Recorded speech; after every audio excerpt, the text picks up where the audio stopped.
চলুন ঘটনায় চলে যাই। ঘটনাটি যখন ঘটে সময়কাল 2019 সালের জানুয়ারি মাসের প্রথম দিকে, যখন ঠান্ডাটা বেশ ভালোই পড়ে। যার কাছ থেকে রবি ভাই ঘটনাটি সংগ্রহ করেছেন তার নাম জাকির। জাকির ভাই এখন এলজিডিতে কর্মরত রয়েছেন, তবে একটা সময়ে উনি লাশবাহী ফ্রিজিং ভ্যানগুলো চালাতেন। মূলত একটি ভয়ঙ্কর ঘটনা ওনার সাথে ঘটেছিল, উনি এই ঘটনার প্রত্যক্ষদর্শী ছিলেন। এরপর উনি এই লাশবাহী গাড়ি চালানো ছেড়ে দেন, সর্বোচ্চ লেভেলের চেষ্টা করতেন আর কি। যার কারণে লাশবাহী ফ্রিজিং ভ্যান চালানোর সময় তেমন কোনো ভয়ের ঘটনার অভিজ্ঞতা ওনার ছিল না। দোয়া কালাম পড়তেন। আর উনি যেই লাশবাহী ফ্রিজিং ভ্যানটা চালাতেন, ওটার ভেতরে এমন একটা সিস্টেম করে রেখেছিলেন, সেটা হচ্ছে যে একটা সাউন্ড সিস্টেমের মতো করে রেখেছিলেন। উনি ওনার যেই ড্রাইভিং সিট, সেখান থেকে কোরআন তেলাওয়াত বা অন্য কোনো কিছু যেন বাঁচাতে পারেন, এরকম একটা সাউন্ড সিস্টেমের মতো করে রেখেছিলেন। আর আরও একটা সিস্টেম করে রেখেছিলেন, যদি ওই ফ্রিজিং ভ্যানের ভেতরে বিশেষ কোনো শব্দ হয়, সেই শব্দটা যেন উনি পেতে পারেন, এরকম একটা সাউন্ড সিস্টেমের ব্যবস্থা উনি ওনার ওই ফ্রিজিং ভ্যানে করে রেখেছিলেন আর কি। এটা একটা কাস্টমাইজ করে উনি এটা করেছিলেন। সাধারণত এই ফ্রিজিং ভ্যানগুলো কিন্তু এয়ার টাইট হয়ে থাকে, এতে বাইরে থেকে কোনো বাতাস ঢোকার কোনো সুযোগ নাই, এমনকি ভেতর থেকেও কোনো পানি বা রক্ত বের হয়ে যাবে এমন সুযোগও কিন্তু খুবই কম। এরকম একটা বেশ ভালো কন্ডিশনের ফ্রিজিং ভ্যান কিন্তু উনি চালাচ্ছিলেন এবং সবসময় যত্ন নিতেন গাড়ির, যার কারণে তেমন কোনো সমস্যা কিন্তু গাড়িতে দেখা যেত না। উনি রাতের বেলা একটা লাশ পৌঁছে দিয়ে আসেন ঝিনাইদহ বা এর আশেপাশের কোনো একটা জায়গায়। আর একটা বিষয় বলে রাখা ভালো, এই জাকির ভাইয়ের বাড়ি কিন্তু ঝিনাইদহ সদরেই। তো উনি ওই দিকটাতে লাশ পৌঁছে দিয়ে আবার ঢাকাতে চলে আসেন। ওই সময় ওনার বাসা যেখানে ছিল সেটা ঢাকার উত্তরা 11 নম্বর সেক্টরে। উনি বাসায় এসে ভোরের দিকে ফজরের নামাজ পড়ে গোসল করে ঘুমিয়েছেন।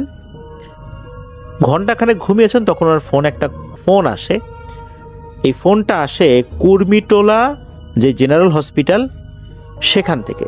ওখানকার একজন স্টাফ, ওয়ার্ড বয়, সেই ফোন করে। মূলত সে জানায় যে ভাই একটা লাশ নিয়ে যেতে হবে, ফেনীতে যেতে হবে, ফেনী সদরে। আর যার লাশ, তার আত্মীয় সেনাবাহিনীর একজন উচ্চ পদস্থ কর্মকর্তা, খুব দ্রুত নিয়ে যেতে হবে লাশটা যার উনি 5 দিন যাবত এই কুর্মিটোলা হসপিটালে ভর্তি ছিলেন। তো ওই দিন সকালবেলায় মারা গেছেন আর কি। আর মারা যাওয়ার পরই পরিবারের কাছ থেকে অনুমতি নিয়ে লাশটা আবার ফেনীতে পাঠানো হবে, এরকম সিদ্ধান্ত নেওয়া হয়। এরপর মূলত ওই ওয়ার্ড বয় উনি বলেন যে ঠিক আছে, আমি অ্যাম্বুলেন্সের ব্যবস্থা করছি। এরপর মূলত এই যে জাকির ভাইকে ফোন দিয়েছেন। তো জাকির ভাই ঘন্টাখানেক ঘুমিয়েছেন। তো এরকম অল্প সময় ঘুমানোর পরও দীর্ঘ সময় আবার ড্রাইভিং অভিজ্ঞতা ওনার আছে, যেহেতু লাশবাহী ফ্রিজিং ভ্যানই উনি চালান, দূর দূরান্তে লাশ নিয়ে যেতে হয়। ঘুমের আসলে ওই রকম ঠিক ঠিকানা থাকে না। যেহেতু ঘুমিয়েছেন ঘন্টাখানেক, উনি উঠে গাড়িটা আবার একটু দেখে নেন, চেক করে নেন সবকিছু ঠিকঠাক আছে কিনা। দেখেন যে না, সব কিছু ঠিকঠাক আছে। গাড়ি নিয়ে উনি কুর্মিটোলা জেনারেল হসপিটালে চলে আসেন। এরপর লাশটা উনি বুঝে নেন, তবে লাশের সাথে কোনো আত্মীয় স্বজন যান নাই। ঠিকানা দিয়ে দেওয়া হয় ফেনীর কোথায় লাশটি নিয়ে যাওয়া হবে। আর দিনের বেলা লাশ নিয়ে যেতে তো তেমন আর সমস্যা হওয়ার কথা নয়। উনি লাশটা বুঝে নিয়ে লাশের সাথে যে কাগজপত্র যেটা থাকে হসপিটাল থেকে, একটা ছাড়পত্র বা এই ধরনের কিছু কাগজপত্র যেগুলো দেওয়া হয়, এগুলো নিয়ে উনি রওনা দিয়েছেন। ওনার নাম্বারও ওই ফেনীতে এই লাশের যে পরিবার, এই পরিবারের কাছে দিয়ে দেওয়া হয়েছে। এখানে বলে রাখা ভালো, যার লাশ তার নাম ছিল আহাদ। আমি আবারও বলছি, যার নাম ছিল আহাদ। এই আহাদ নামটা কেন বলছি, আপনারা ঘটনার শেষ দিকে এসে বুঝতে পারবেন যে কেন নামটা জোর দিয়ে বলছি। কারণ এখানে এমন একটা রহস্য লুকায়িত আছে, হয়তোবা এই আহাদ সাহেবের পরিবাররা এখন পর্যন্ত জানেন না। এই ঘটনা প্রচারিত হওয়ার পর আমাদের লিসেনারদের মাধ্যমে হয়তো তারা জানতে পারেন যে ঘটনাটা কি হয়েছিল। তো চলুন এবার ঘটনার মূল বিষয়ের মধ্যে ঢুকে যাই। জাকির ভাই উনি গাড়ি নিয়ে রওনা করেছেন। উনি ঠিকঠাক মতোই গাড়ি চালিয়ে যখন মেয়র হানিফ ফ্লাইওভারের উপরে উঠেছেন, তখন তার কাছে অদ্ভুত একটা অনুভূতি হয়। অনুভূতিটা এমন ছিল, সেটা হচ্ছে যে ভেতরে কেউ কথা বলছে, আর এই কথাটা আফ্রিকান কোনো লোকাল ল্যাঙ্গুয়েজে, সাউথ আফ্রিকার কোনো লোকাল ল্যাঙ্গুয়েজে কথা হচ্ছে। এই যে জাকির ভাই, উনি আবার 3 বছর সাউথ আফ্রিকাতে ছিলেন, ওখানকার কিছু লোকাল ল্যাঙ্গুয়েজ উনি বুঝতেন। 3 বছর থাকাকালীন সেখানকার ল্যাঙ্গুয়েজ সম্পর্কে ওনার তো টুকিটাকি ধারণা হয়েছিল। তো উনি বুঝতে পারছেন না কি ব্যাপার, ভেতরে এরকম আফ্রিকান ভাষায় কথা বলছে, এটা কি আসলে তার মনের ভুল? উনি চিন্তা করলেন যে রাত্রে তো ঘুম আসলে হয়নি, সকালে ঘন্টাখানেক ঘুমিয়েছেন, এই কারণেই কি এরকম তার কাছে মনে হচ্ছে কিনা। তাছাড়া গাড়ির ভেতরে যেখানে এয়ারটাইট সিস্টেমে ওই লাশটি রয়েছে, সেখানে ফ্রিজিং সিস্টেমটা অন করা রয়েছে, ভিতরে কনকনে ঠান্ডা, সেখান থেকে কোনো কথা ভেসে আসবে, তাও আবার আফ্রিকান ল্যাঙ্গুয়েজের, এটা কিভাবে সম্ভব? মনে হচ্ছে কথোপকথন হচ্ছে, একজন বলছে আর একজন উত্তর দিচ্ছে, দুইজনের কণ্ঠ দুই রকমের। উনি চিন্তা করলেন এটা ওনার মনের ভুল, এটা তো সম্ভব না। তারপরেও যেহেতু রাতের বেলা ঘুমান নাই উনি, দিনের বেলা অল্প একটু ঘুমিয়েছেন, উনি ওই মেয়র হানিফ ফ্লাইওভার যেটা, মানে যাত্রাবাড়ি ফ্লাইওভার যেটা, এই যাত্রাবাড়ি ফ্লাইওভার থেকে নামার পর একটা জায়গায় গাড়ি দাঁড় করিয়েছেন। বলতে গাড়িটা আসলে একটা গ্যারেজে নিয়েছেন, কাছাকাছি একটা গ্যারেজে নিয়েছেন। গ্যারেজে নিয়ে যাওয়ার পর উনি বলছেন যে ওই গ্যারেজের লোককে বলছেন, দেখেন তো ভাই চাকার হাওয়া টাওয়া ঠিক আছে কিনা। তো উনি চাকার হাওয়া টাওয়া ঠিক করতে দিয়ে কি করেছেন, ওই গাড়ির পেছনের দরজাটা খুলেছেন। খোলার পর দেখেন যে সব কিছু ঠিকঠাক, কোনো সমস্যা নেই, লাশটা যেরকমভাবে রাখা ছিল ওরকমই রয়েছে। আর ওর ভিতরে যেহেতু কুলিং সিস্টেম চালু আছে, এক ধরনের বরফের ধোয়া হয়, কিন্তু ফ্রিজে যে জায়গা দিয়ে কিন্তু বাতাস বের হয়, যে বাতাস কুলিং সিস্টেমটা আসলে ঠিক রাখে, ওইটা কিন্তু একটা ধোয়ার মতো। তো উনি যখন এই ফ্রিজিং ভ্যানের দরজা খুলেছেন, দেখেন ভিতরে ধোয়ার মতো আছে, সব কিছু ঠিকঠাক, এভরিথিং ইজ ওকে, কোনো সমস্যা নেই। উনি আবার দরজাটা বন্ধ করেন। ওনার কাছে মনে হয়েছে এটা ওনার মনের ভুল, এটা টোটালি ওনার মনের ভুল, এটা তো হতেই পারে না, এখানে আফ্রিকান ল্যাঙ্গুয়েজে কে কথা বলবে। উনি আবার গাড়ি নিয়ে যাত্রা শুরু করেন। কুমিল্লা পৌঁছানোর কিছুক্ষণ আগে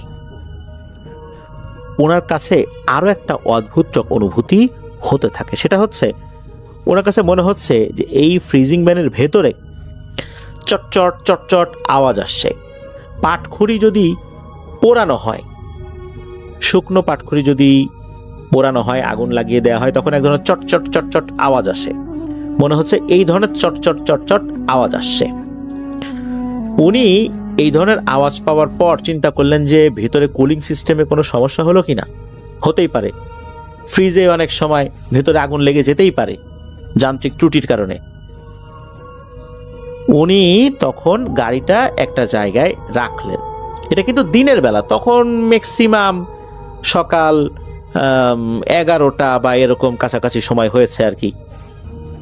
দিনের বেলা প্রচুর মানুষ চারদিকে রয়েছে, আর ঢাকা চট্টগ্রাম হাইওয়ে এটা তো খুবই ব্যস্ততম একটা রাস্তা, সেখানে তো প্রতিনিয়ত হাজার হাজার গাড়ি চলাচল করছে। উনি রাস্তার পাশে গাড়িটা সাইড করে গাড়ি থেকে নামেন। নামার পর উনি আবার পেছনের দরজাটা খোলেন, তবে এবার দরজাটা খুলে বেশ অবাকই হয়ে যান। কেননা উনি যখন দরজা খুলেছেন, খোলার পর ভেতরে এক ধরনের ধোঁয়া তো রয়েছেই, তবে এই ধোঁয়াটা কিন্তু ঠান্ডা করার ধোঁয়া নয়। যেমনটা ফ্রিজের দরজা খুললে আমরা একটা ধোঁয়া দেখি, এই ধোঁয়াটা এই ধোঁয়া নয়। মনে হচ্ছে কাঠ কয়লা পোড়ালে যে ধোঁয়া সৃষ্টি হয় এরকম ধোঁয়া। আর লাশটা ঠিক যেভাবে রাখা ছিল ওভাবেই আছে। ওই ধরনের ধোয়া হলেও ভেতরে ঠান্ডা কেমন আছে এটা দেখার জন্য উনি আবার হাতটা ভেতরে ঢুকিয়ে দিয়েছেন যে ঠান্ডা ঠিকঠাক আছে তো, লাশ আবার নষ্ট হয়ে যাবে না তো। যদিও বা জানুয়ারি মাস ছিল, শীতকাল ছিল, তো উনি হাতটা যখন ভিতরে ঢুকিয়েছেন দেখলেন যে না, তার হাতে বেশ ভালোই ঠান্ডা অনুভূত হচ্ছে। উনি বুঝতে পারলেন যে না, গাড়ির কুলিং সিস্টেমটা ঠিক আছে। তারপরে এরকম ধোয়া কেন হলো? উনি যেহেতু একজন প্র্যাকটিসিং মুসলিম ছিলেন আর টুকটাক ঝাড়ফুঁক জানতেন, মানে সেলফ রুকিয়া করার জন্য যতটুকু দোয়া দুরুদ জানার দরকার এতটুকু উনি জানতেন। যেহেতু ফ্রিজিং ভ্যান চালান, লাশ টানেন, কিছু কিছু ঘটনা তো ঘটতেই পারে। উনি চিন্তা করলেন যে দিনের বেলা তো আল্লাহর রহমতে আর তেমন কিছু সমস্যা হবে না, খুব তাড়াতাড়ি ফেনীর কাছে চলে আসবো, আর ফেনী সদরেই তো বাড়ি, লাশটা বুঝাই দিব। উনি তাড়াতাড়ি আবার দরজা বন্ধ করে গাড়ি স্টার্ট দিলেন। গাড়িতে তো উনি একা, আর দিনের বেলার লোকজন তো আর তার আসলে প্রয়োজনও নাই। উনি রওনা দিয়েছেন। ওনার আবার ক্ষুধা পেয়েছিল, তো চিন্তা করলেন যে কুমিল্লা ক্যান্টনমেন্ট এরিয়া যেখানে আছে আর কি বর্তমানে, ওই এরিয়ার কাছাকাছি আসার পর রাস্তার পাশের একটা রেস্টুরেন্টের সামনে থাকা ফাঁকা জায়গায় গাড়িটা রাখেন। রাখার পর উনি ওই রেস্টুরেন্টের মধ্যে ঢুকে যান, হাত মুখ ধুয়ে নাস্তা করতে বসেন। তো নাস্তা করতে করতে উনি খেয়াল করছেন যে আশেপাশে বেশ কিছু উৎসুক জনতা ওনার গাড়ির দিকে অবাক দৃষ্টিতে তাকিয়ে আছে, তারা কি যেন দেখছে। উনি চিন্তা করেন কি ব্যাপার, গাড়ির কি হইল। উনি দ্রুত খাওয়া শেষ করে বাইরে বের হয়েছেন। পরিপূর্ণভাবে আসলে খাওয়া শেষ করতে পারেন নাই। ওই লোকজন তার গাড়ির দিকে কি যেন দেখছে, কথা বলছে, আঙ্গুল দিয়ে কি যেন দেখাচ্ছে। উনি দ্রুত বাইরে বের হয়ে একটা অদ্ভুত জিনিস লক্ষ্য করেন। উনি দেখেন যে গাড়ির ভেতর থেকে রক্ত চুইয়ে চুইয়ে দরজার নিচ দিয়ে বাইরে গড়িয়ে পড়ছে, এবং বেশ খানিকটা রক্ত গড়িয়েও পড়েছে। উনি তো পুরাই অবাক, এটা কিভাবে সম্ভব, কারণ এই দরজাগুলো বা পুরো বডিটাই এয়ারটাইট সিস্টেমটা থাকে এখানে, তাই এই ধরনের কোনো কিছু হওয়ার পসিবিলিটি কিন্তু নাই। উনি কি হয়েছে দেখার জন্য গাড়ির দরজাটা খুলেছেন। দরজা খোলার পর দেখতে পান যে ওই যেই কাঠ কয়লা পোড়ানোর যে ধোঁয়া, এটা কিন্তু এখন আর নাই। ওখানে শুধু ওই কুল হলে, কোনো জায়গা কুল হলে যে ধোঁয়াটা হয় আর কি, ওই রকম ধোঁয়াই আছে, বরফের যেরকম ধোঁয়া হয় ওরকম ধোঁয়াই আছে। তবে লাশটা যেভাবে রাখা ছিল ওভাবেই আছে, বুকের উপরের বেশ খানিকটা জায়গা ভিজে উঠেছে। মনে হচ্ছে তার বুকের ভেতরে গভীর ক্ষত সৃষ্টি করা হয়েছে, আর ওখান দিয়ে জমাট বাঁধা রক্ত গড়িয়ে গড়িয়ে বাইরে পড়ছে। উনি তখন খুবই দ্রুততার সাথে ওই জায়গাটা পানি দিয়ে ধুয়ে ফেলেন, গাড়ির ওই জায়গাটা হালকা করে পরিষ্কার করে নেন। উনি তো বুঝতে পেরেছিলেন যে রক্ত তো এইভাবে টপ টপ করে পড়তেই থাকবে, আর যেখানে রক্ত পড়েছে সেখানে উনি বিসমিল্লাহ বলে পানি ঢেলে দেন। এরপর খুবই দ্রুততার সাথে উনি গাড়ি চালিয়ে ফেনী সদরে ওই ফ্যামিলির কাছেও চলে আসেন, যেই ফ্যামিলির কাছে লাশটা হস্তান্তর করতে হবে। ওই ফ্যামিলির লোকজন লাশটা যখন বুঝে পেয়েছেন তখন তাকে জিজ্ঞেস করেন কি ব্যাপার, লাশের বুকের উপরে এরকম হলো কেন। উনি তখন এই বিষয়টা খুলে বলেন যে আসলে উনি জানেন না কেন এরকমটা হয়েছে, তবে ওনার কাছে কিছু বিষয় অস্বাভাবিক বলে মনে হয়েছে। তখন জাকির ভাই খেয়াল করলেন যে ওই পরিবারের লোকজনও আসলে কিছু একটা বিষয় মনে হলো বলতে চাইল না। কি যে বলতে চাইল না এটা বুঝতে পারলেন না। দিনের বেলা যেহেতু, জাকির ভাই চিন্তা করলেন যে লাশটা যেহেতু নিয়েই আসলাম, তাহলে আমি জানাজাটা শেষ করেই যাই। এর মধ্যে লাশের গোসল টোসল দেয়া যে কাজটা রয়েছে এর মধ্যে আমি গাড়িটা ধুয়ে পরিষ্কার করে ফেলি, গাড়িটা রেডি করে ফেলি, জানাজা শেষ করে তারপর আমি টাকা পয়সা নিয়ে চলে যাব, এরকমটাই চিন্তা করেছেন। তো সেই চিন্তা অনুযায়ী উনি গাড়িটা পরিষ্কার পরিচ্ছন্ন করেছেন, ঠিকঠাক করেছেন। এদিকে লাশের গোসল দেওয়া হয়ে গেছে, কাফন পরানো হয়ে গেছে, জানাজাও হয়ে যায়। বাদ আসর জানাজা হয়ে যায়। তো উনি তখন জানাজা শেষ করে ওই লাশের যিনি বাবা, মানে ওই আহাদ সাহেবের বাবা, তার কাছ থেকে টাকা পয়সা বুঝে নিয়ে গাড়ি স্টার্ট দেবেন এমন সময় চিৎকার চেঁচামেচির আওয়াজ চলে আসে। একজন লোক দৌড়াতে দৌড়াতে ওই বাড়ির মধ্যে ঢুকে বলে কি, লাশ নাই, লাশ নাই, তাড়াতাড়ি আসেন সবাই, লাশ নাই। লাশ নাই মানে এ কেমন কথা, লাশ কোথায় যাবে? আহাদ ভাই এই কথা শোনার পর সাথে সাথে গাড়ির ভিতর থেকে বাইরে বের হয়ে আসছেন। উনিও অন্যান্য লোকদের সাথে যেতে থাকেন ওই কবরের কাছে। কবরের কাছে পৌঁছে সবাই তো অবাক হয়ে যান।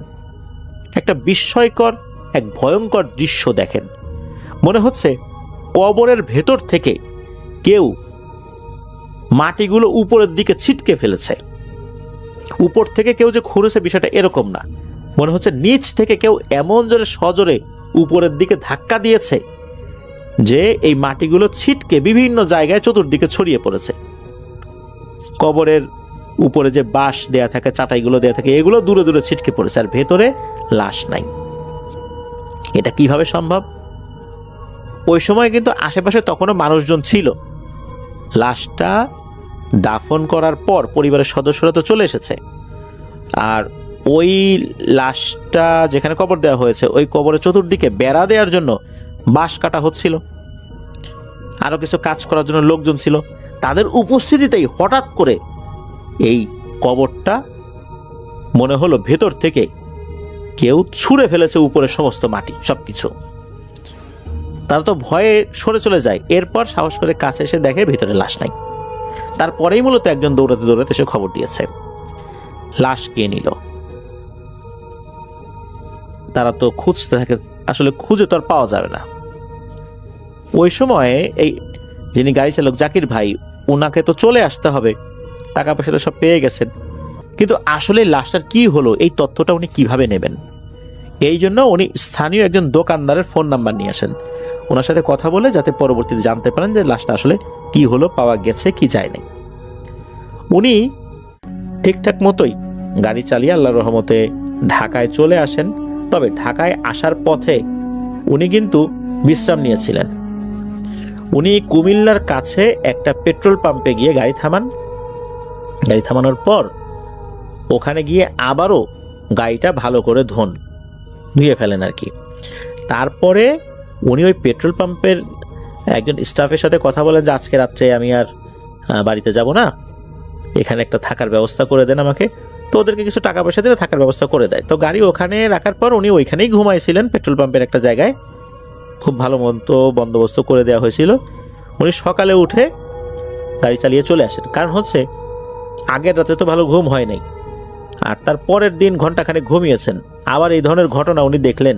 ওনার মাথার ভিতরে মনে হচ্ছে যে একদম জ্যাম হয়ে আছে, মাথা কাজ করছে না। এই কারণেই মূলত উনি এতটা পথ আর গাড়ি চালিয়ে আসতে চান নাই। সারা রাত্রে কিন্তু আর কোনো সমস্যা হয় নাই, ওনার গাড়ির সাথেও কোনো সমস্যা হয় নাই। উনি সকালবেলা ঘুম থেকে উঠে ফজরের নামাজ পড়ে আবার গাড়ি নিয়ে ঢাকাতে চলে আসেন। তবে ঢাকাতে আসার পর ওনার মাথার ভিতর শুধু একটাই চিন্তা যে লাশটার কি হলো। উনি দিনের মধ্যে কয়েকবার ওই দোকানদারকে ফোন দিচ্ছিলেন যে লাশটা কি পাওয়া গেছে, লাশটা কি পাওয়া গেছে। তো দোকানদার বলে যে না, লাশটা তো পাওয়া যায় নাই। সেখানে নাকি অনেক হুজুর কবিরা আনা হয়েছে, বিভিন্ন জায়গা থেকে ভালো ভালো রাখিকে আনা হয়েছে, কিন্তু তারাও কোনো ধরনের কোনো তথ্যই দিতে পারে না যে আসলে ঘটনাটা কি হয়েছে। এদিকে এই বিষয়টা তো তার মাথার ভিতরে কাজ করছে। টানা 3 দিন হয়ে যায়। এই 3 দিনের মধ্যে বেশ কয়েকবার ওই দোকানদারকে ফোন দিয়েছেন, কিন্তু দোকানদার বলেছেন যে লাশ পাওয়া যায় নাই, কেউ কোনো তথ্য দিতে পারে নাই। বিষয়টা আসলে জাকির ভাইকে খুব ভাবায়। উনি ছোটবেলায় যাত্রাবাড়িতে একটা মাদ্রাসায় লেখাপড়া করতেন। সেই মাদ্রাসার একজন বড় হুজুর, ওনার অনেক বয়স হয়ে গিয়েছিল, ওই সময় উনি জীবিত ছিলেন। এখন উনি জীবিত আছেন কি নাই এ বিষয়ে আর জানা যায় নাই। তার কাছে উনি যান, এই বিষয়টা পুরোটা খুলে বলেন, একদম টপ টু বটম যা যা হয়েছিল। গাড়ির মধ্যে ওই যে আফ্রিকান ল্যাঙ্গুয়েজের কথা, তারপরে কাঠ কয়লা পোড়ানো, এই ধরনের বিষয়গুলো উনি শেয়ার করেন। তারপর কবরের ভিতর থেকে এই যে লাশ এইভাবে হারিয়ে গেছে, খুঁজে পাওয়া যাচ্ছে না।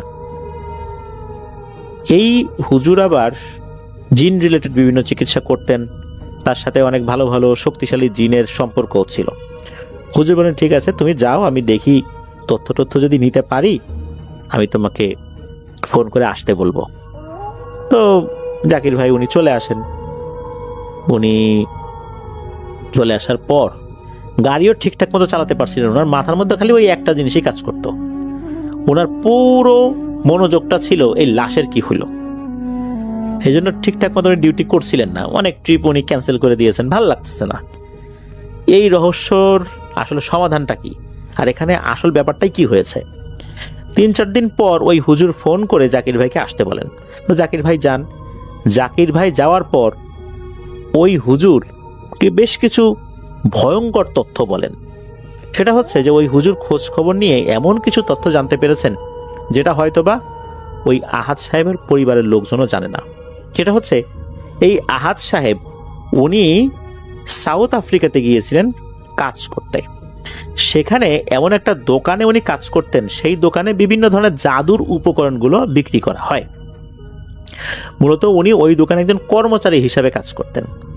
ওখানে বিভিন্ন লোক যারা তান্ত্রিক, কবিরাজ, এরা জাদুর উপকরণগুলো কিনতে আসতো। বিভিন্ন ধরনের জাদুর উপকরণ সেখানে আছে, সাপ আছে, বানরের মাথা আছে, কুমিরের চামড়া আছে, শূকরের দাঁত আছে, বাঘের দাঁত, মানে অনেক ধরনের নাম না জানা অনেক আইটেম আছে।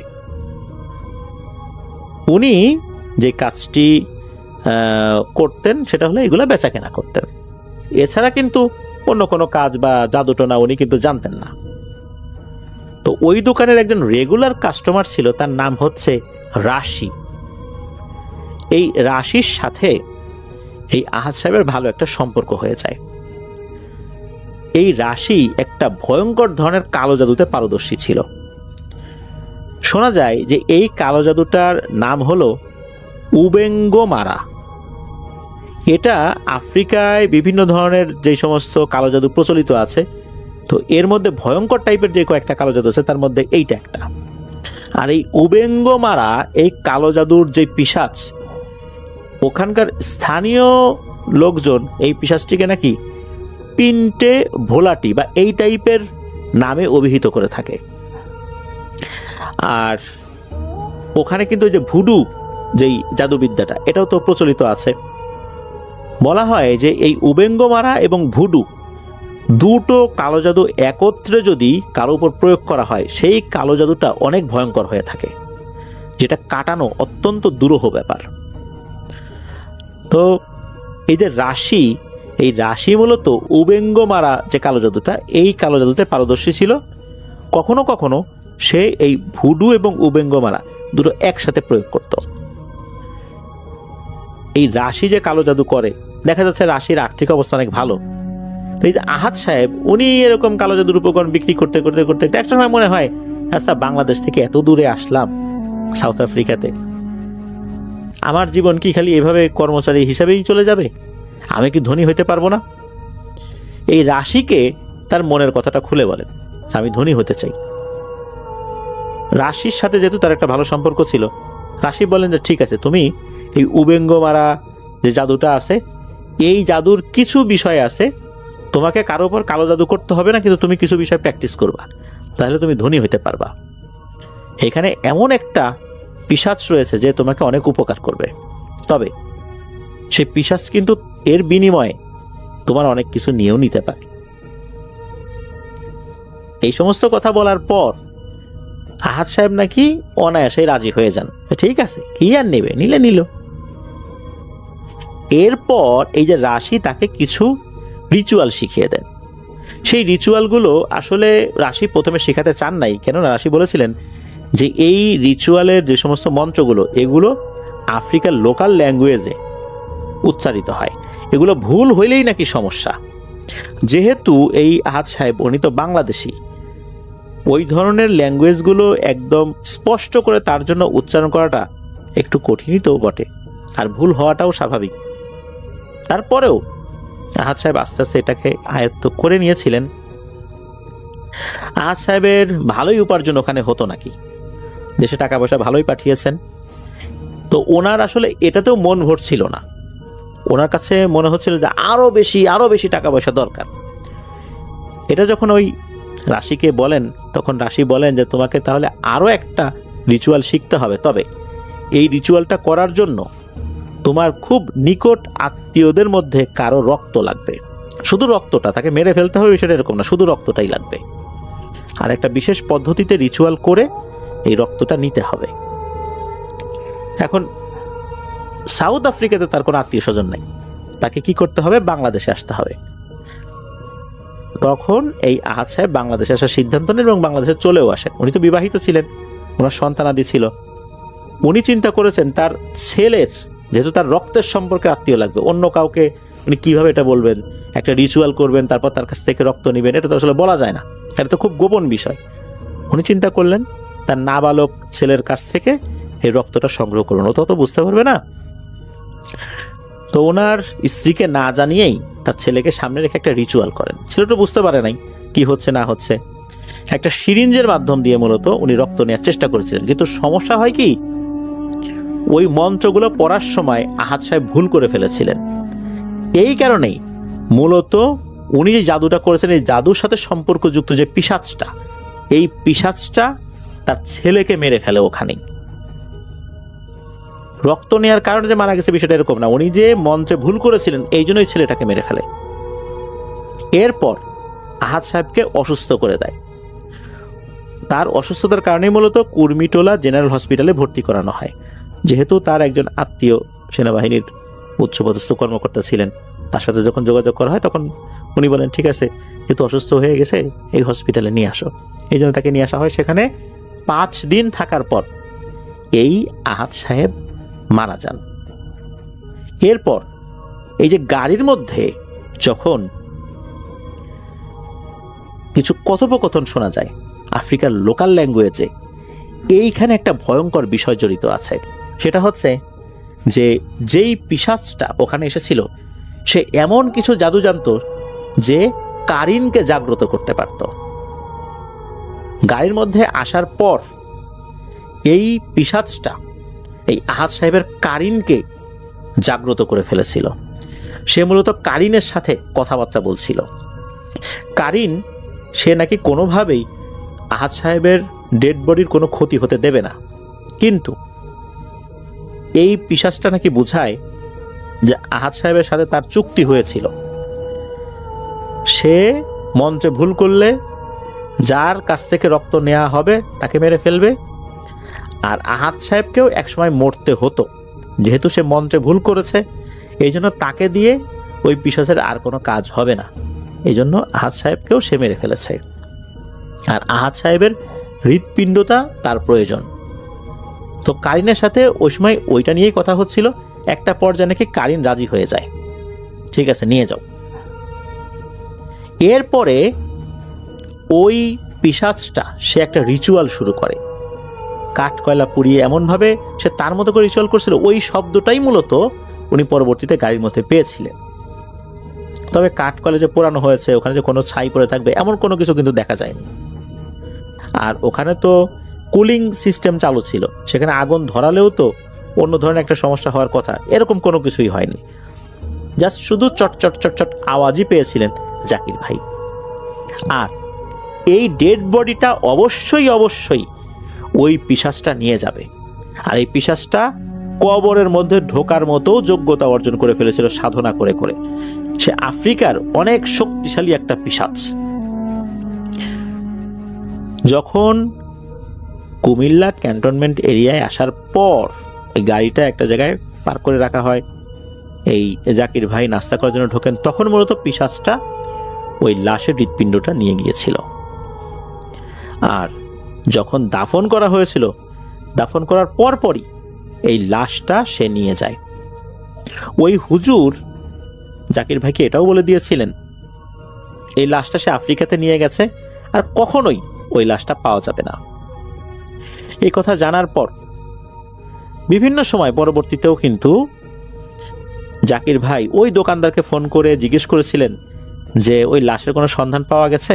তখন নাকি ওই দোকানদার বলেছিলেন যে না, এই বিষয়ে কেউ তেমন কিছুই বলতে পারে নাই, লাশটাও পাওয়া যায় নাই। এটাই ছিল ঘটনা।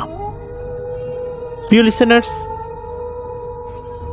আজকের এই ঘটনাটি যারা শুনলেন তারা যদি ফেনীর ওই আহাদ সাহেবের পরিবার বা তার বিষয়ে জেনে থাকেন, নিশ্চয়ই বুঝতে পেরেছেন যে আসলে ব্যাপারটা কি ছিল। এখানে হয়তোবা আরও অনেক ব্যাপার ছিল, কারণ সব বিষয় কিন্তু হুজুর আসলে বলতে পারেন নাই। এখানে আরও অনেক ব্যাপার ছিল, শুধু কয়েকটা জিনিস বলতে পেরেছিলেন। সেটা হচ্ছে যে রাশি, উবেঙ্গ মারা, পিন্টে ভেলাটি, এই টাইপের কিছু জিনিস, আর হচ্ছে ওই জিনটা কোন প্রজাতির এটা বলতে পেরেছে। এটা হচ্ছে ইনসার প্রকৃতির জিন।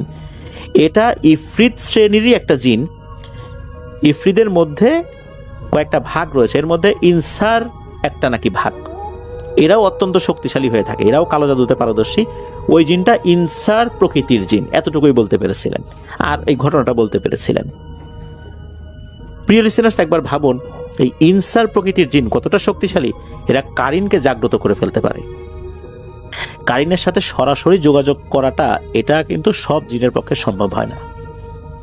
অনেক হুজুররা, অনেক সাধকরা, যারা হুজুর বেশে থাকেন, সাধক জাদুকর, ইনারা কিন্তু বিভিন্নভাবে মানুষ সম্পর্কে অনেক কথা বলে দেন।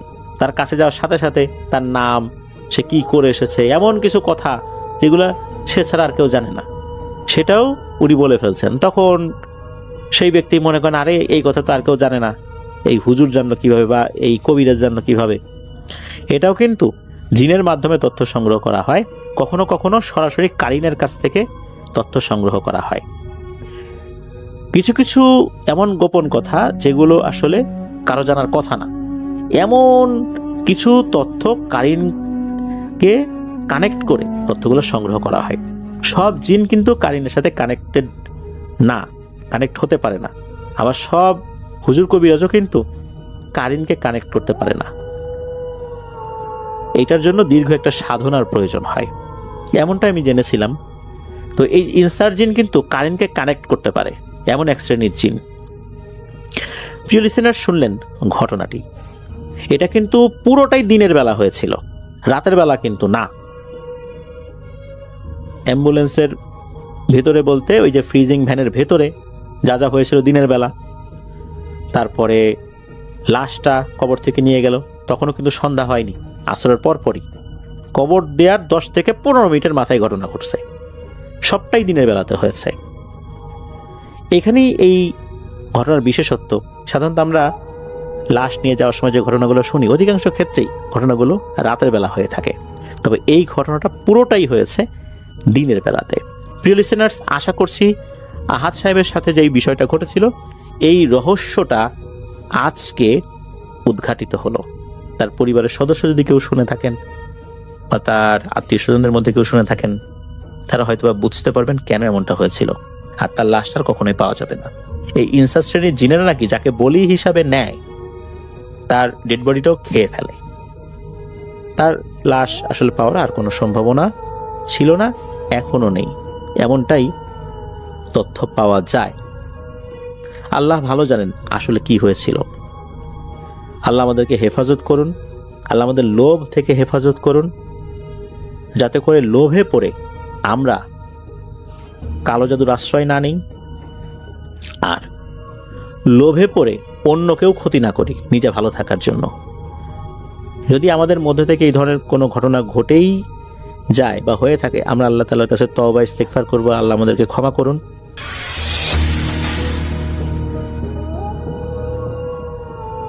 আমি সিলেটের জৈন্তাপুরে থাকি।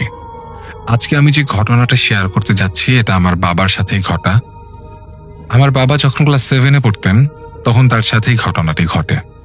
তখন আনুমানিক 1988 সাল। আগেই বলে রাখা ভালো, আমার বাবার বাড়ি থেকে তার স্কুল 5 কিলোমিটার দূরে অবস্থিত। সাধারণত বাসে করে আমার বাবা স্কুলে যাওয়া আসা করতেন।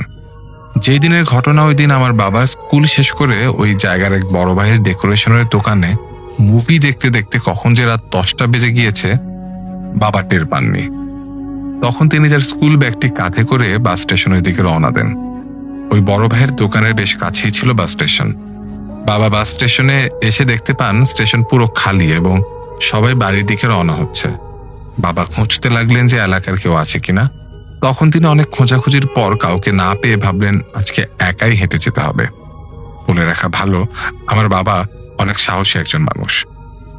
তখন তিনি বাড়ির উদ্দেশ্যে রওনা হন। কিছু দূর যাওয়ার পর কেউ একজন আমার বাবার নাম ধরে ডাকে, এই শফিক, বাড়ি যাবি?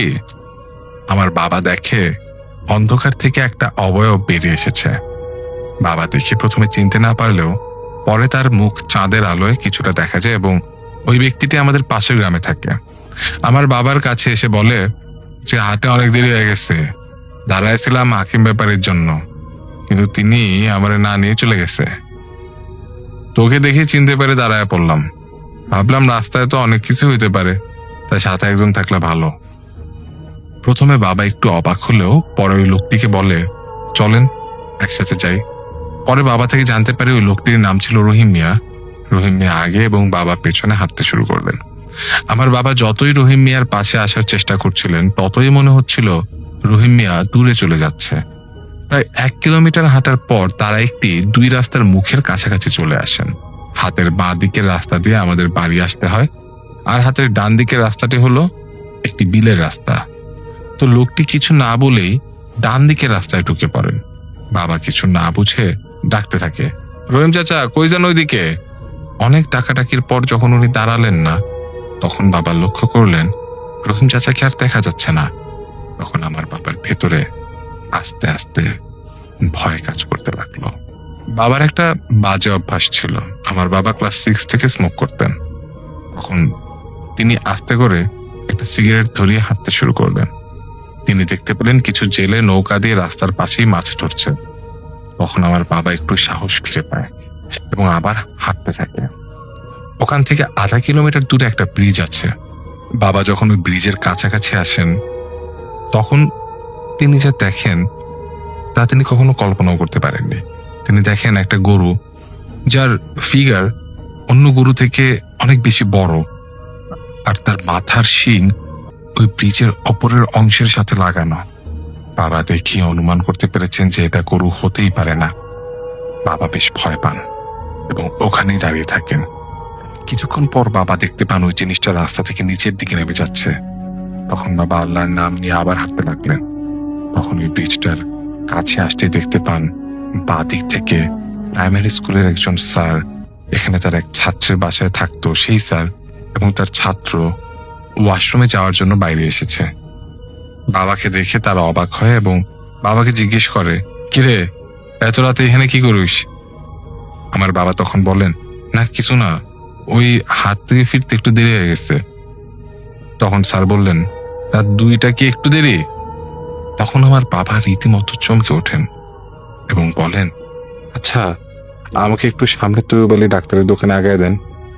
তখনও বাবা তাদের কিছুই বলেননি, কারণ আমার বাবা জানতেন তাদেরকে কিছু বললে তারা ভয় পেতে পারে এবং বাবার সাথে নাও যেতে পারে। বলে রাখা ভালো যে তৈবালি ডাক্তারের দোকান আরেকটি ব্রিজের পাশে, যা ওই জায়গা থেকে আরো 0.5 কিলোমিটার দূরে। ওই স্যার আর সেই ছাত্র বাবাকে ওই ডাক্তারের দোকানের সামনে দিয়ে চলে যায় এবং বাবা তৈবালি ডাক্তারকে ডাকতে থাকে, ডাক্তার সাহেব, ডাক্তার সাহেব। তখন তৈবালি ডাক্তার দরজা খুলে বেরিয়ে এসে বলেন, কি হয়েছে, এত রাতে তুই এখানে কি করিস? বাবা বলল, সব বলবো, আগে বলো খাওয়ার মতো কি আছে ঘরে। তখন ডাক্তার সাহেব বাবাকে পাউরুটি আর কলা দিলেন। তৈবালি ডাক্তার আমাদের এলাকায় অনেক বছর ধরে আছেন, তাই ওনার সাথে বাবার অনেক ভালো সম্পর্ক। যখন খাবার খাওয়া শেষ হলো, তখন ওই ডাক্তার বললেন যে ফজরের আর 1-1.5 ঘন্টা আছে, তুই দোকানে ঘুমায় পড়, আমি 0.5 ঘন্টা পর এসে তোরা ডাইকা দিব। তখন বাবা ওইখানে ঘুমিয়ে গেলেন এবং ডাক্তার সাহেব তার পাশেই তার বাড়িতে চলে যান। কিছুক্ষণ পর বাবা শুনতে পান কে যেন বাহির থেকে সজোরে লাথি মারছে এবং কি জানি বলছে। বাবা কিছুটা ঘুমেছিলেন, তাই তিনি পাত্তা না দিয়ে আবার শুয়ে পড়েন। কিছুক্ষণ পর আবার সেই লাথির শব্দ এবং এইবার আগের থেকেও জোরে। বাবা তখন বাইরে বেরিয়ে আসেন এবং দেখেন যে বাইরে ওই ডাক্তার দাঁড়িয়ে আছে। তখন বাবা জিজ্ঞেস করলেন, দরজা লাথি মারছেন কেন? বললেই তো খুলে দিতাম। তখন ডাক্তার সাহেব বলেন, একবার পিছন ফিরে দেখ। তখন বাবা পেছনে ফিরে দেখেন 2টি দানব আকৃতির মানুষ। তাদের চেহারা মানুষের মতোই ছিল এবং শরীরে অনেক লোম এবং সাদা জুব্বা পরা। বাবা দেখতে পান ওই 2টি দানব আকৃতির প্রাণী বা যাই বলেন না কেন, ওই ডাক্তারের ঘরটি বাবার চোখের সামনে থেকে শূন্যে তুলে পাশের নদীতে ফেলে দেয় এবং বাবা আর ডাক্তার সাহেব খুব ভয় পান এটা দেখে। বাবা ভাবতে থাকেন আজই মনে হয় তার শেষ দিন। বাবা মনে মনে আল্লাহকে স্মরণ করতে থাকেন এবং কিছুক্ষণের মধ্যেই পাশের একটি মসজিদ থেকে ফজরের আজান ভেসে আসে বাবার কানে। বাবা দেখতে পান ওই 2টি প্রাণী বাতাসে মিলিয়ে গেছে এবং তিনি শুনতে পান শুধু একটি আওয়াজ, বেঁচে গেলি। বাবা কিছুটা সুস্থ অনুভব করেন এবং নামাজ পড়ে বাড়ির উদ্দেশ্যে রওনা হন। এরপর থেকে বাবা কখনো আর রাতে দেরি করেননি।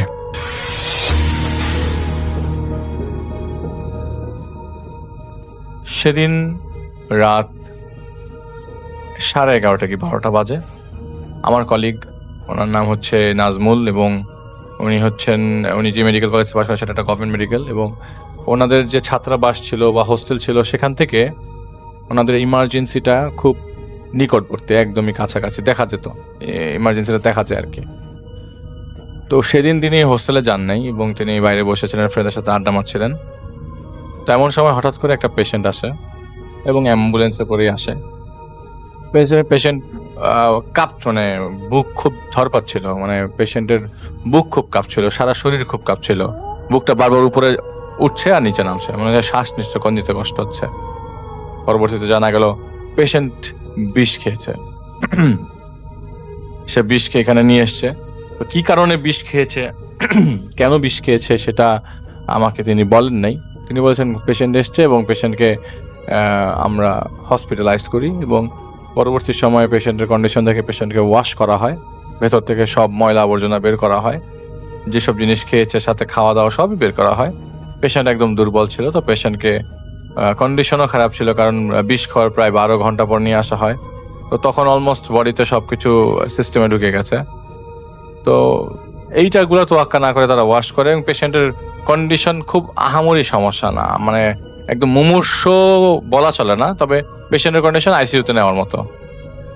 আইসিইউতে যখন, আইসিইউ বলতে পেশেন্টকে কাছাকাছি একটা জায়গা, কাছাকাছি মানে আইসিইউর কাছাকাছি, মানে খুব কেয়ার, ইন্টেন্সিভ কেয়ারের মতোই, কিন্তু ভালো জায়গায় নেওয়া হয় আর কি।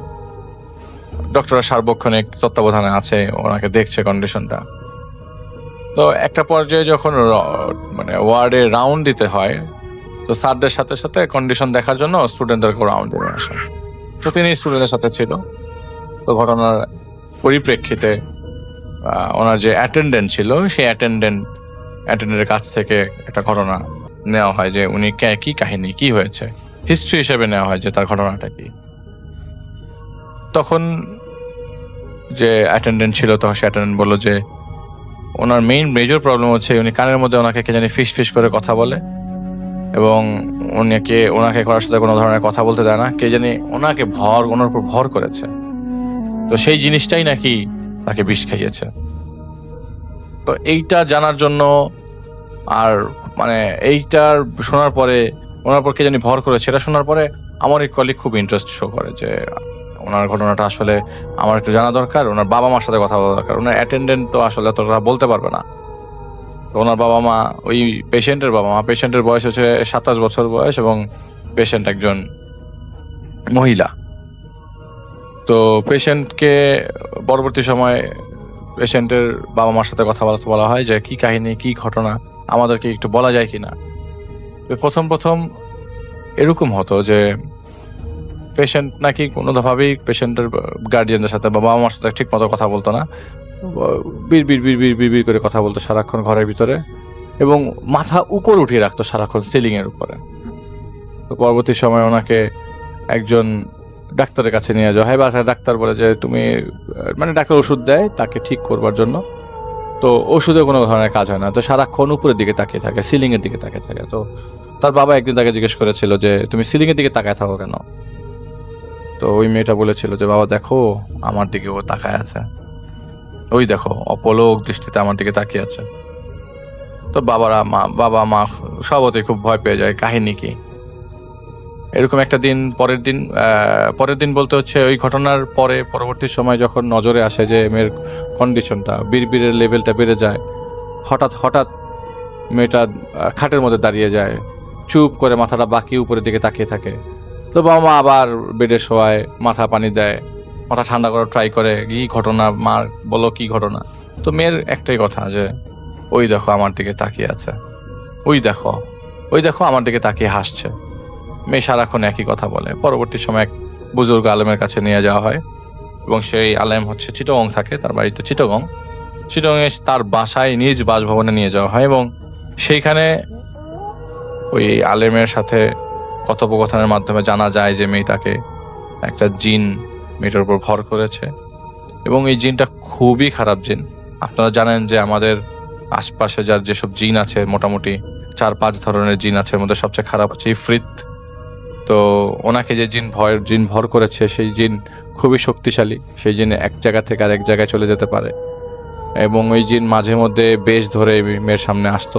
এবং ওই আলেম ওই জিনের সাথে যখন কথা বলতে যায়, তখন ওই জিন ওই মেয়ের বডিতে আর আসে না। তো আসে না, কোনো সলিউশনও পাচ্ছে না। মেয়েটাকে ঠিক করবে কিভাবে ঠিক করবে, কেউ সলিউশন দিতে পারছে না, কারো কাছে কোনো ধরনের সলিউশন নাই। বাবা মারা খুব হতাশ হয়ে যায়।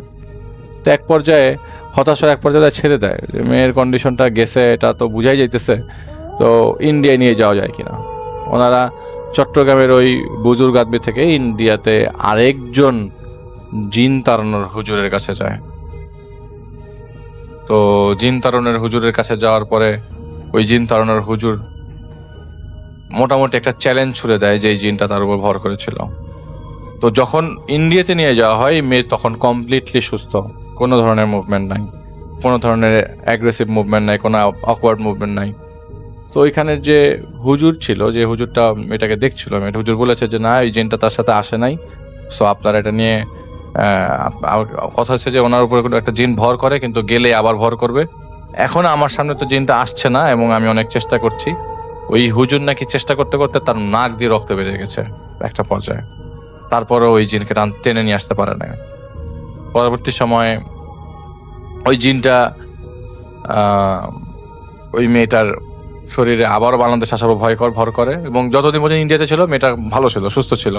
বাংলাদেশ আসার পর আবারও মেয়েটা খারাপ হয়ে যায়। বাংলাদেশে আসার পরে খারাপের অবস্থা তখন চূড়ান্ত এমন যে ওই মেয়েটাকে ওই জিনটা খাটের উপর থেকে ফেলে দিত।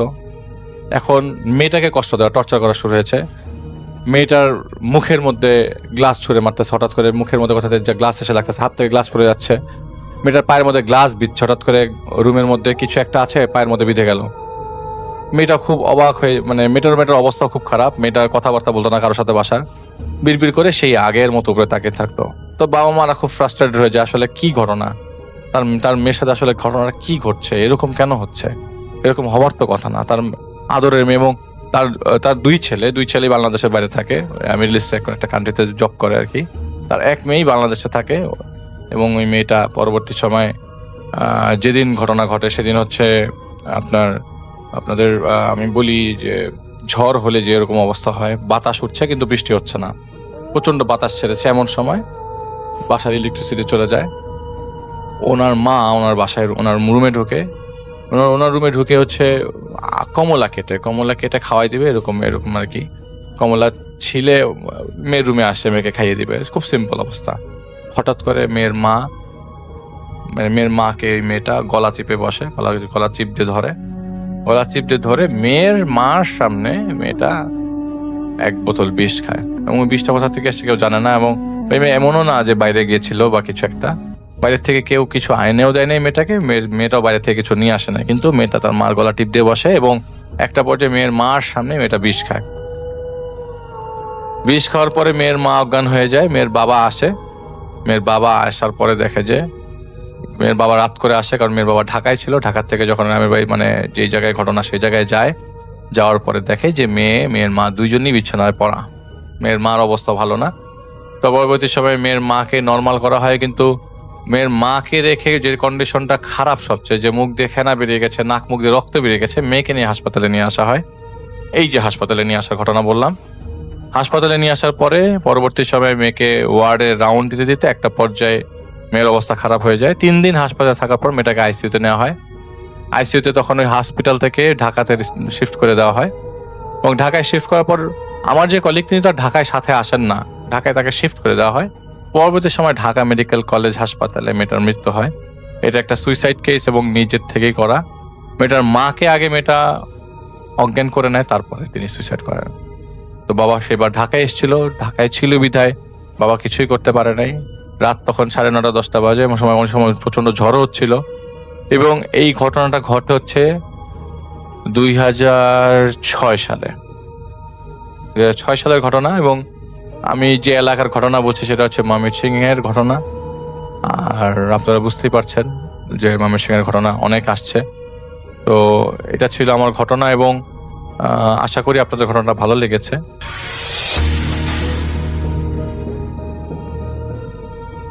রতনের ঘটনা নিয়ে রতন এই ঘটনাটি শেয়ার করেছে আমাদের কাছে এবং তিনি আমাকে অনুরোধ করেছেন আমি যেন আমার মতো করে ঘটনাটা আপনাদের কাছে প্রেজেন্ট করি।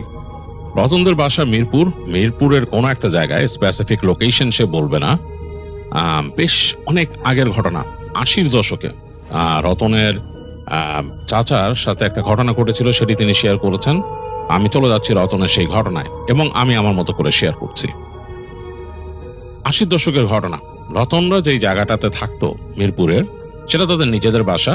তবে জায়গাটা তখন অনেকটাই ন্যাচারাল এনভায়রনমেন্ট ছিল, মানে মিরপুরের ওই অঞ্চলটা তখনও অতটা ডেভেলপ করেনি।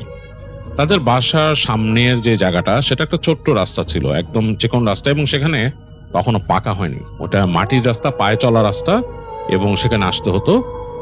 একটা সময় কিছুটা অংশ ইট বিছানো রাস্তা ছিল। তো সেই ইট বিছানো রাস্তাটা আবার একেবারে শেষের দিকে, যেখান থেকে ওখানকার যে মূল রাস্তা, সেখানে উঠতে হতো। সেই মূল রাস্তাটাও বেশ বড় না, সেটা একটা চিকন রাস্তা, সেটা চলে গেছে একেবারে মেইন রাস্তার দিকে। এবং সেই রাস্তা অনেক অংশেই নিচু হয়ে গেছে, অনেক জায়গায় ঢালের মতো আবার উঠেছে, এরকম মানে মানে বর্তমানের সাথে কোনোই মিল নাই ওই জায়গার। তো খুবই অনেক অবস্থা খারাপ ছিল রাস্তার, ভাঙাচোরা একটা অবস্থা। আর তাদের বাসার সামনে একটা মাটির রাস্তা, তার থেকে একটু দূরে গেলে একটা খাল আছে, মানে একেবারেই ন্যাচারাল এনভায়রনমেন্ট।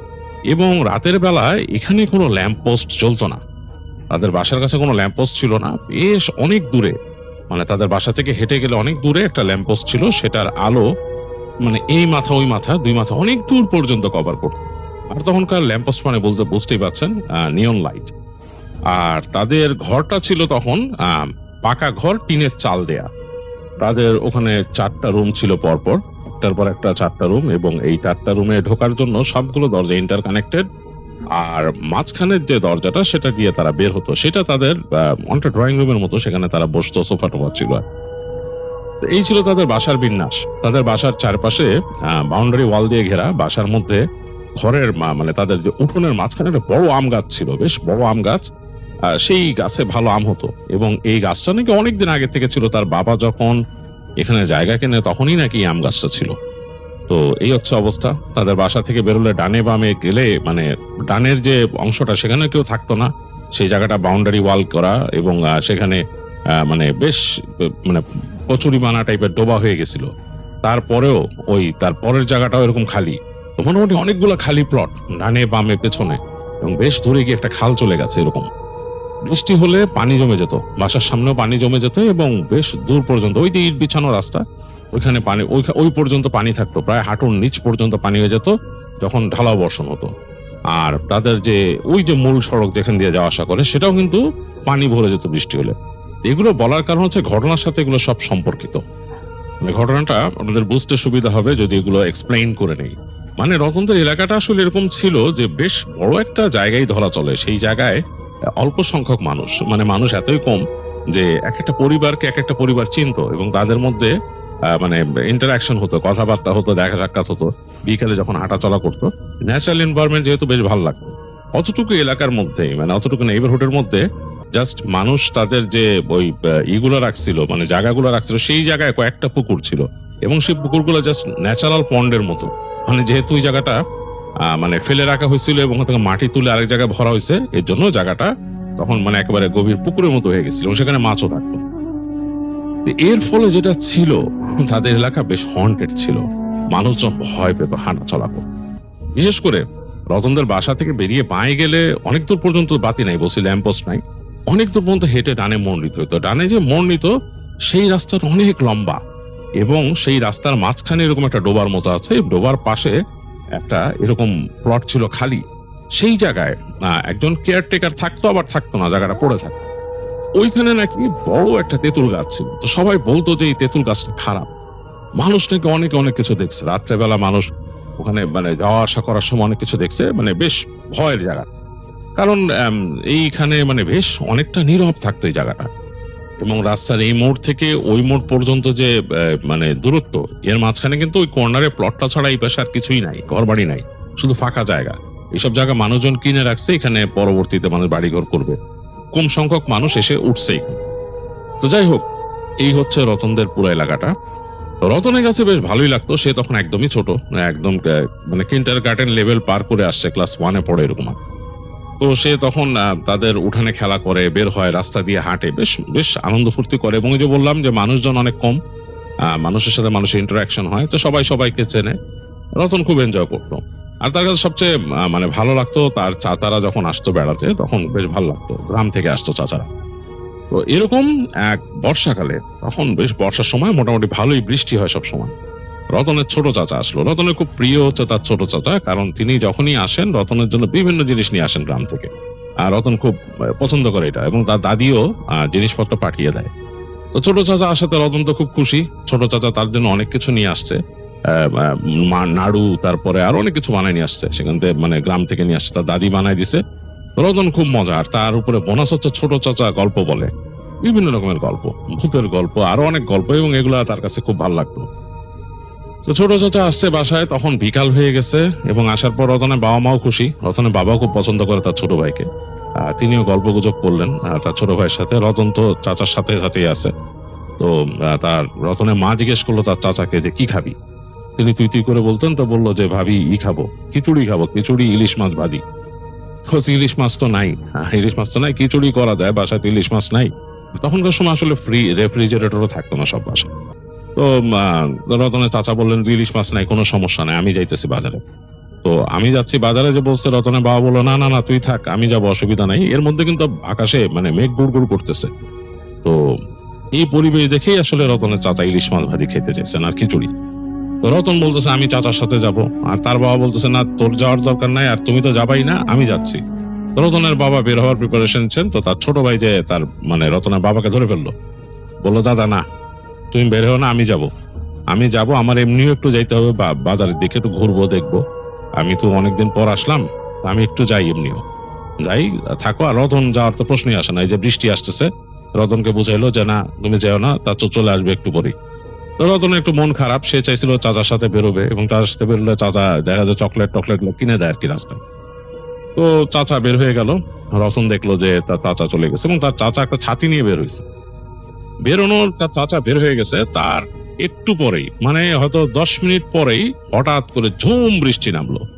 সেই বৃষ্টির সাথে কড়কড় শব্দে বাজ পড়তেছে, আর যে সে কি বর্ষণ আর বাতাস, মানে রতনদের টিনের চালের মধ্যে তারা বুঝতে পারতেছে ঝমঝম করে উঠতেছে হট করে। তাকায় দেখতেছে রতন, তাদের যে জানালা আছে, জানালা পাশ দিয়ে তাকায় দেখতেছে যে তাদের আম গাছের যে ডালপালা এরকম বেঁকে যাচ্ছে বারবার। আম গাছটা বেশ উঁচু ছিল, বেঁকে যাচ্ছে, এবং এটা অনেক পুরোনো গাছ দেখে, অনেক বড়, মানে বেশ সার গাছ আর কি যেটাকে বলে।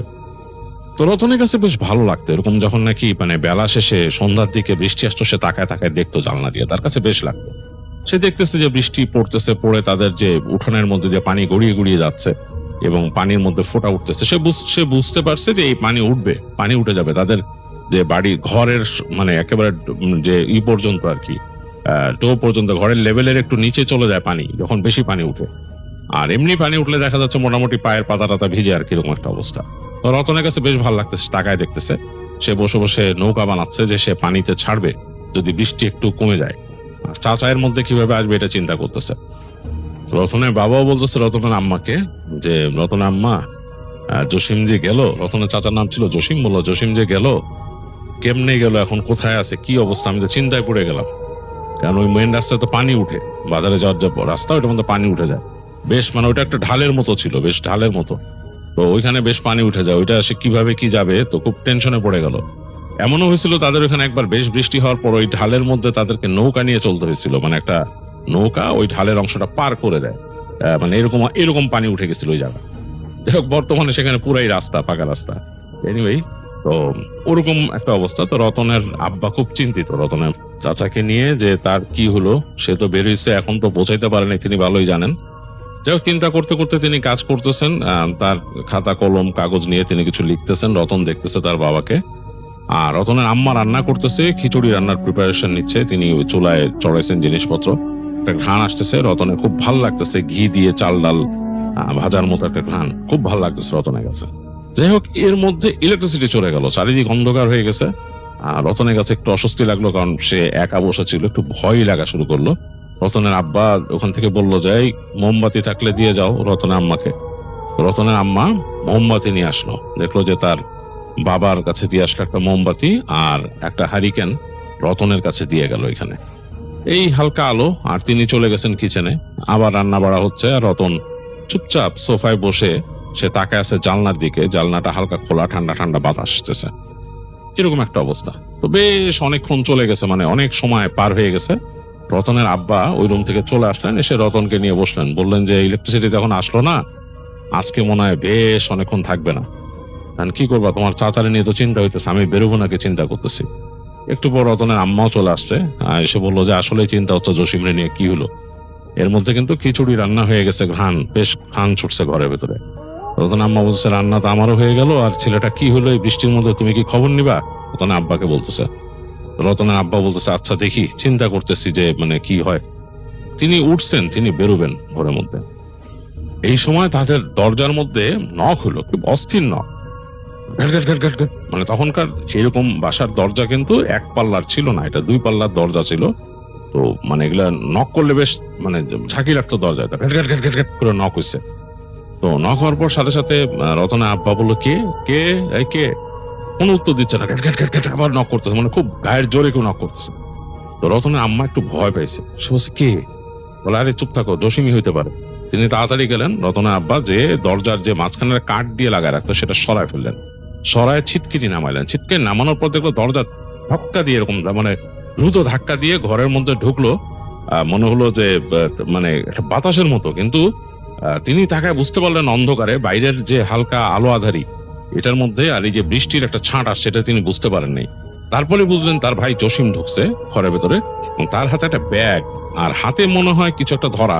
সে ব্যাগটাকে একদিকে ছুঁড়ে ফেলে দৌড় দিল। খুব অবাক হয়ে গেলেন রতনের আব্বা, কি ব্যাপার, মানে জসিম এরকম দৌড় দিল কেন ঘরের মধ্যে? কই দৌড় দিল কোথায়? ওই পাশে যে তার রান্নাঘরটা, যেদিকে মানে ঘরের এই তাদের যে 4টা ঘর তার পাশেই কিন্তু ওদিকে রান্নাঘর। তো রান্নাঘরের দিকে, মানে রান্নাঘরের এক পাশেই তাদের গোসলখানা, বাথরুম এগুলো আর কি। তো তখন সব মানে এরকম থাকতো, এইভাবেই থাকতো বাড়িগুলো। তো ওদিকে দৌড় দিছে রতনের চাচা। তো তার আব্বা অবাক হয়ে গেল যে কি ব্যাপার, জসিম ওদিকে দৌড় দিল। এই জসিম, তিনি বলে এই জসিম কি হয়েছে তোর, এই কি হয়েছে? কোনো উত্তর নাই তার, ওই একদম রান্নাঘরের দিকে যে চুপচাপ, শব্দ নাই কোনো। তো রতন আব্বা বললো কি ব্যাপার, ওরকম দৌড়িস, ওর কি মানে জমে যাইতে হবে বা কিছু? ব্যাগটাকে এবার ছুড়ে ফেলে এইভাবে, মানে ও তো এরকম না, এরকম আচরণ করলো কেন? তো ঘরে কিন্তু বাতাস ঢুকতেছে, দরজাটা কাঁপতেছে, দেখতেছে বৃষ্টি কিন্তু তখনও পড়তেছে, দরজাটা এরকম খোলা বাতাসে। রতন আব্বা একটু মানে হয়ে গেছে, হতবিহ্বল হয়ে গেছে এরকম ব্যাপারে। তো তারপর বললেন দেখো তো কি ব্যাপার।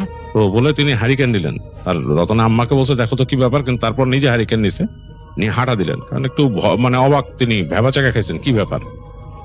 হারিকেন নিয়ে হাঁটতে হাঁটতে তিনি পাশের রুম ক্রস করে, মানে তাদের 2টা বেডরুম ক্রস করে ওই পাশে গেলেন, যে দেখতেছেন যে রান্নাঘরটা আলো মারলেন, রান্নাঘরে কেউ নাই, রান্নাঘর একদম নীরব। তিনি মাথা ঘুরায় পিছনে শুনতেছেন, তাদের রান্নাঘরের পেছনেই হচ্ছে গোসলখানা।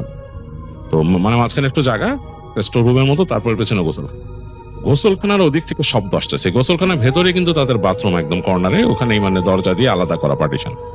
ওখান থেকে শব্দ আসতেছে কেমন জানি একটা, মানে মানে একটা পুরুষ কণ্ঠ যদি মানে গলার ভেতর থেকে সাউন্ড করে যেরকম হয়, মানে ঢেক তুললে যেরকম, আবার কেমন একটা হাসির শব্দ, এটাও মানে অদ্ভুত হাসি, চাপা হাসি, মানে কোনো মানুষ যদি ভেতর থেকে হাসে সেই হাসি মানে বেশ ভয়ঙ্কর ভাবে লাস্টে খক খক করে শেষ হচ্ছে।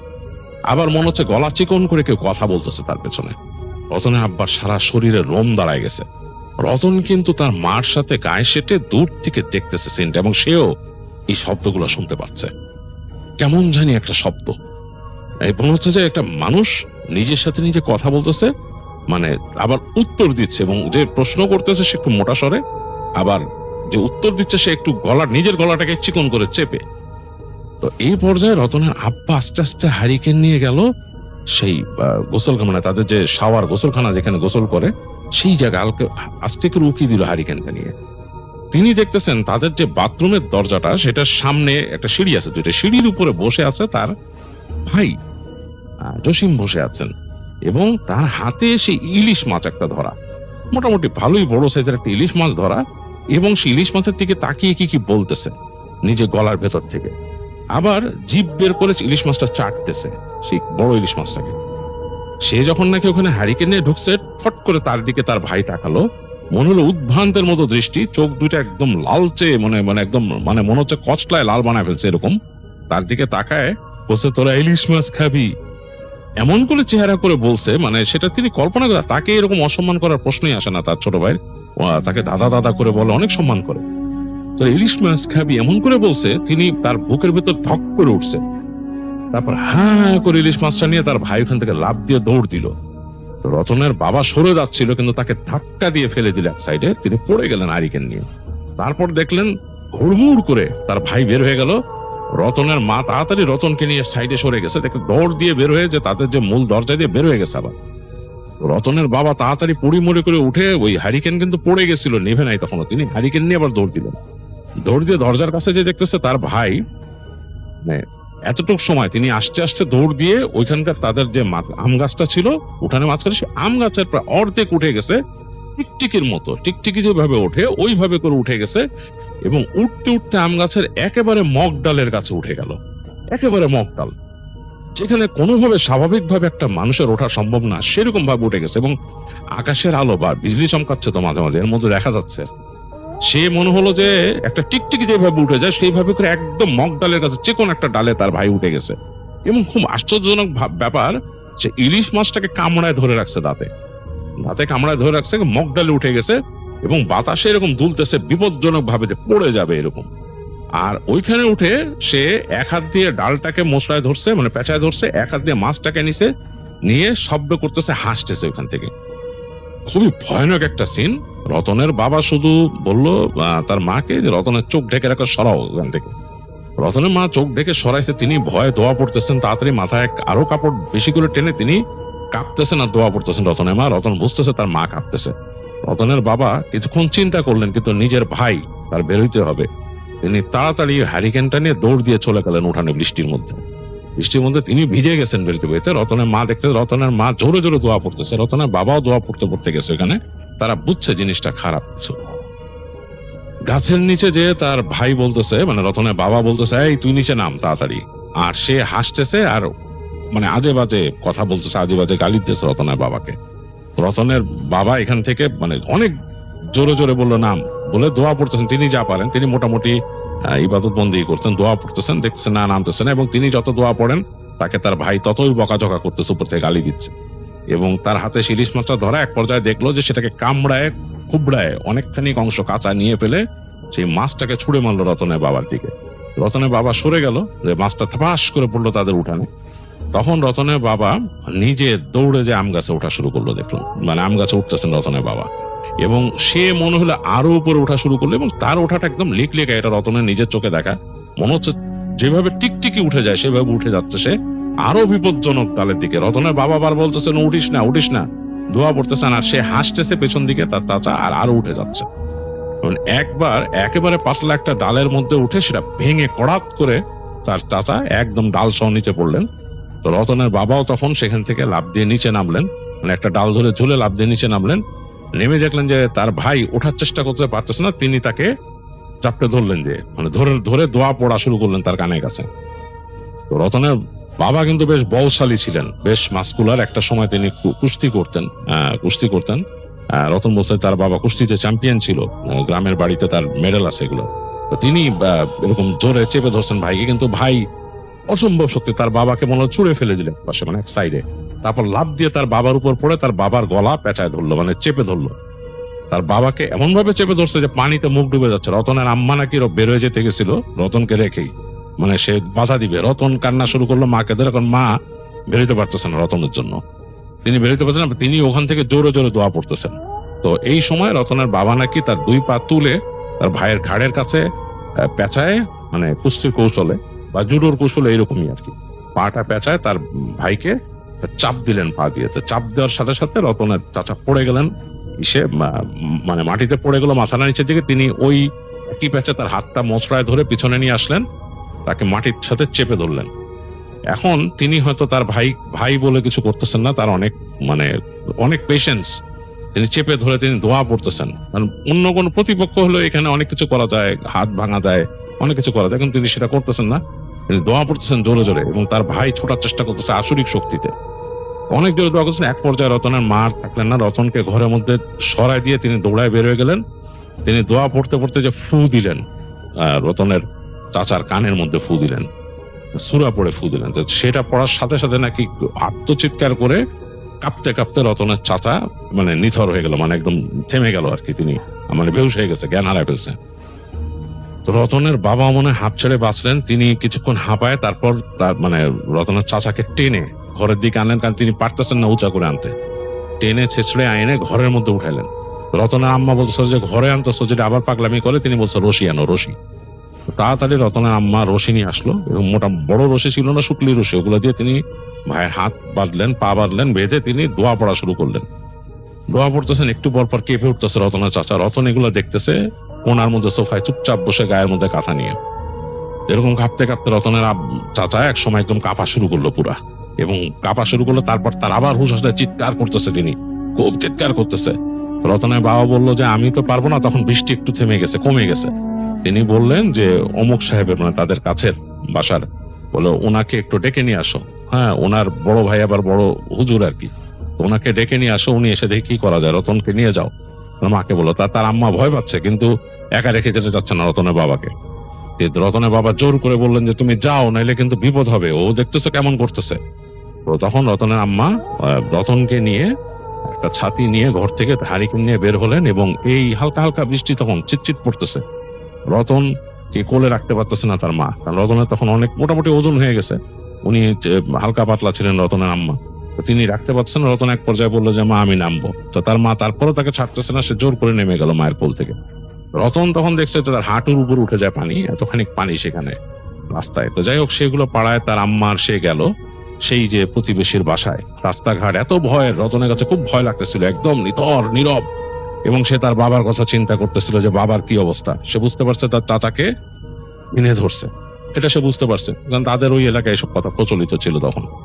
তো গিয়ে ওই বাড়িতে তারা দরজা নক করলো, ইলেকট্রিসিটি তখনও নাই। অনেকক্ষণ নক করার পরে তখন ওই বাড়ির মানুষ দরজা খুললো। তো তোরা তো ভয় পাইছে তাদেরকে দেখে, অন্ধকারে হাতে হারিকেন নিয়ে আসছে।